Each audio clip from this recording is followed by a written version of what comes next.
গল্পের নাম শিয়ালের চালাকি। শিয়াল হলো এক ধূর্ত শিয়াল। সে বেচতো বড় তাজা তরমুজ।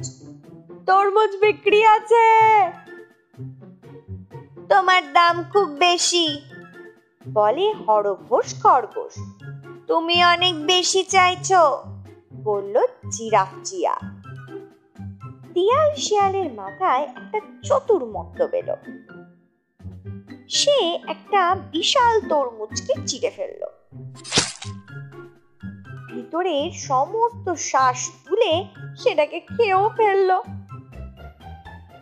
তারপর সে খালি তরমুজের খোলে জল ভরে একটা সূচ আর সুতো দিয়ে তরমুজের খোল সেলাই করে দিল। এরপর সে তার জল ভরা তরমুজ বিক্রি করতে লাগলো সস্তার দামে। বহু জীবজন্তু শিয়াল শিয়ালের থেকে তরমুজ কিনে নিয়ে গেল। এই তরমুজে তো শুধুই জল, নালিশ করতে এলো কানর বাদর। তো তাই পেয়েছো যার দাম দিয়েছো, বলল শিয়াল শিয়াল। আমাদের একটা শিক্ষা দেওয়া দরকার শিয়াল শিয়ালকে, বলল সাথী হাতি। জীবজন্তুরা একত্রিত হলো পরিকল্পনা করার জন্য। আমার একটা বুদ্ধি এসেছে, বলল হুতুম পেঁচা। তারা একটা খালি তরমুজের খোল নিয়ে আসে। শিয়াল শিয়ালকে তার মধ্যে ভরে। সেটা নিয়ে ব্যাপক ফুটবল খেলতে শুরু করলো তারা। তারপর শিয়াল শিয়ালের তো মাথা ঘুরে হলো পুরো বেহাল দশা। তার এইবার শিক্ষা হলো, আর কখনো সে কাউকে ঠকায়নি।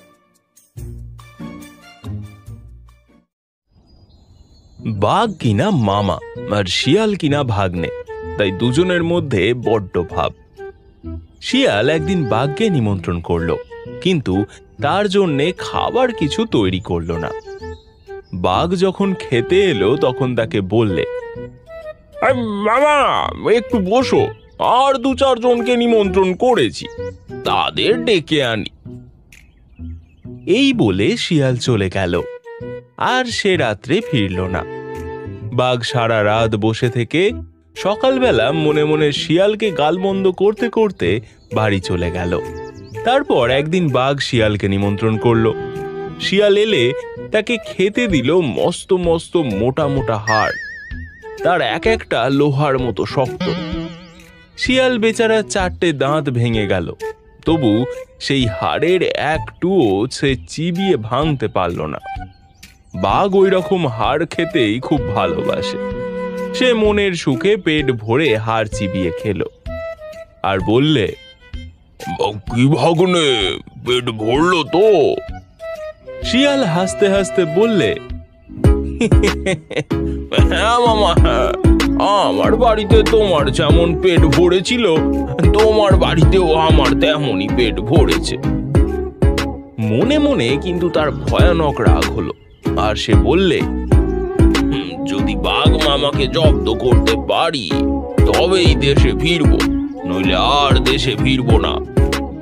এই মনে করে শিয়াল সে দেশ ছেড়ে আলো দেশে চলে। সে নতুন দেশে অনেক আখের ক্ষেত ছিল।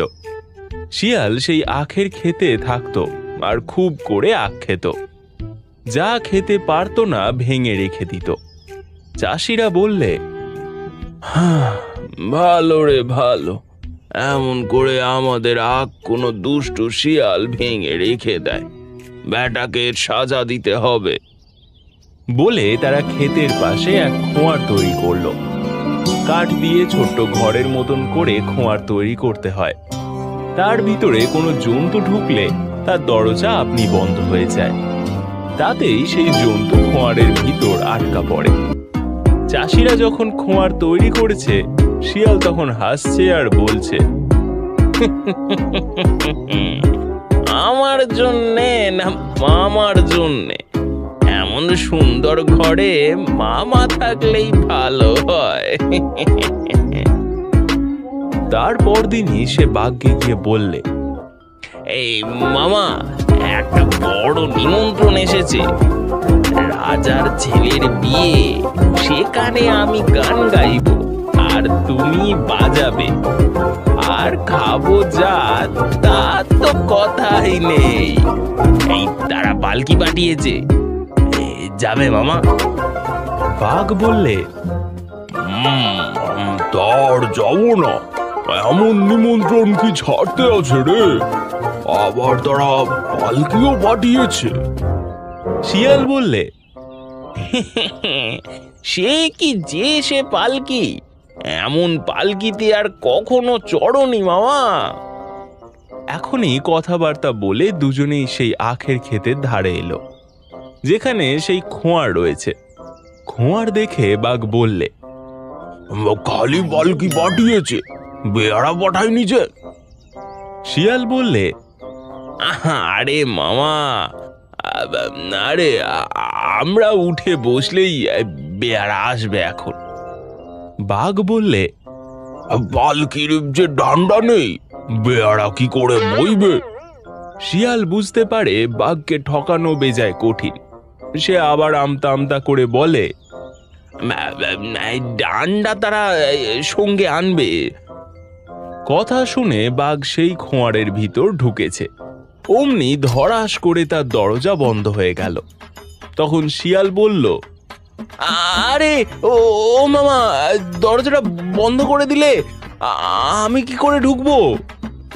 বাঘ বললে, তোমার ঢুকে কাজ নেই, এবারের নিমন্ত্রণটা আমি খাইগে। শিয়াল বললে, বেশ কথা মামা, খুব ভালো করে পেট ভরে নিমন্ত্রণ খেও, কম খেও না যেন। এই বলে শিয়াল হাসতে হাসতে তার দেশে চলে গেল। এরপর চাষিরা এসে দেখলো যে বাঘ মশাই খোঁয়ারের ভিতর বসে আছেন। তখন তার যে কি খুশি সে আর কি বলবো। তারা সকলকে ডেকে বলল, আন খান তো, আন বললাম, আন যে যা পারিস, খোঁয়ারে বাঘ পড়েছে, আর তোরা কে কোথায় আছিস রে, নিয়ে আয় নিয়ে আয়। এমনই সকলে ছুটে এসে বাঘকে মেরে শেষ করলো।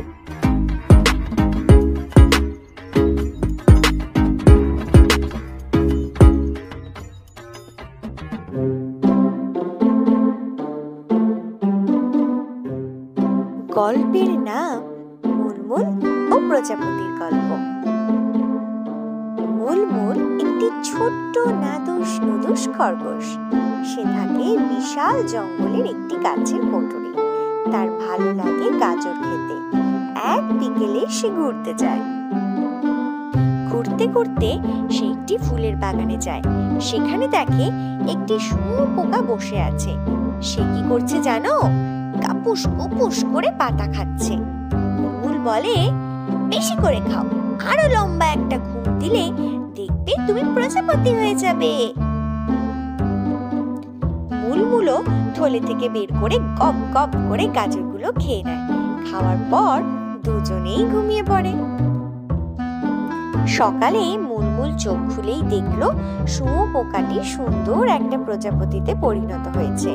মুলমুল বলল প্রজাপতিটাকে, বাহ, কি সুন্দর লাগছে তোমাকে, আহা, আমিও যদি প্রজাপতি হতে পারতাম। একটু মুখ ভার করেই মুলমুল বিদায় নেয়। টিলার কিনারে লিচু গাছ, দেখেই খুব লিচু খাওয়ার লোভ হলো মুলমুলের। হায়, লিচু গাছটা কত উপরে, তবুও ছোট্ট মুলমুল গাছের ডালে ওঠার চেষ্টা করলো। হঠাৎ হাত ফসকে মুলমুল পড়ে যেতে লাগলো। তার চিৎকার শুনে প্রজাপতি বন্ধুটি টিলার দিকে তাকালো। মুলমুল একটা ডালে পা ঠেকালো। নিজেই জানে না কি করে সে একটা লাফ দিল। এরপর এক ডাল থেকে আরেক ডালে লাফিয়ে মাটিতে নামলো। এই সব দেখে প্রজাপতি তো খুশি হয়ে গেল, বলে, বাহ। মুলমুল মন খারাপ করে বলে, আমাকে দিয়ে কিচ্ছু হবে না, প্রজাপতির মতো আমি উঠতেও পারি না, গাছেও চড়তে পারি না, কিছুই পারি না আমি। মুলমুলের মনের কথা প্রজাপতি বুঝতে পারে। সে জানে বৃষ্টির বড় বড় ফোঁটাতে উড়তে খুব কষ্ট হয়, তবুও বন্ধুর মন ভালো করতে উড়ে উড়ে সেদিকে রওনা হলো সে। হঠাৎ এক মাকড়সার জালে আটকা পড়ল সে। পাখা নাড়ানোর শত চেষ্টা করেও নিজেকে কিছুতেই মুক্ত করতে পারল না। মাকড়সা তার জালের সুতো দিয়ে প্রজাপতিটাকে ধীরে ধীরে মুড়িয়ে নিতে শুরু করলো। ভয়, বাঁচাও বাঁচাও বলে চিৎকার করতে শুরু করলো প্রজাপতি। একটু পরেই মুলমুল ওর লম্বা কান দুটো খাড়া করে শুনতে পায় যে দূর থেকে কি যেন বলছে, বাঁচাও বাঁচাও। তাকিয়ে দেখে প্রজাপতি মাকড়সার জালে আটকা পড়েছে। মুলমুল বলে, তুমি এত উঁচুতে, আমি কি করে তোমাকে এখন বাঁচাবো? প্রজাপতি বলে, তুমি তুমিই পারবে। তুমি টিলা থেকে যেভাবে নিজেকে বাঁচিয়েছিলে সেভাবে সেভাবে আমাকেও বাঁচাতে পারবে। মুলমুল এই প্রথমবার টের পেল আসলেই তো সে নিজেই নিজের প্রাণ বাঁচিয়েছিল। নিজেকে বলে, এবার তাহলে বন্ধুর জীবনও সে বাঁচাবে। এক ডাল থেকে আরেক ডালে লাফিয়ে সে প্রজাপতিটিকে জাল থেকে ছুটিয়ে আনে। নিরাপদে মাটিতে নেমে আসে দুজনেই। মুলমুল, তুমি আজ আমার জীবনটা বাঁচালে, তোমাকে অনেক অনেক ধন্যবাদ। কিন্তু বন্ধু, লাফালাফি করে আমার না অনেক খিদে পেয়ে গেছে। অনেকক্ষণ হয়ে গেল একটা গাজরও পেটে পড়েনি। দুজনেই হেসে উঠল আর গাজরের সন্ধানে এগুতে থাকলো। এবারে আর হেঁটে বা দৌড়ে নয়, রীতিমতো লাফিয়ে লাফিয়ে চলছিল মুলমুল।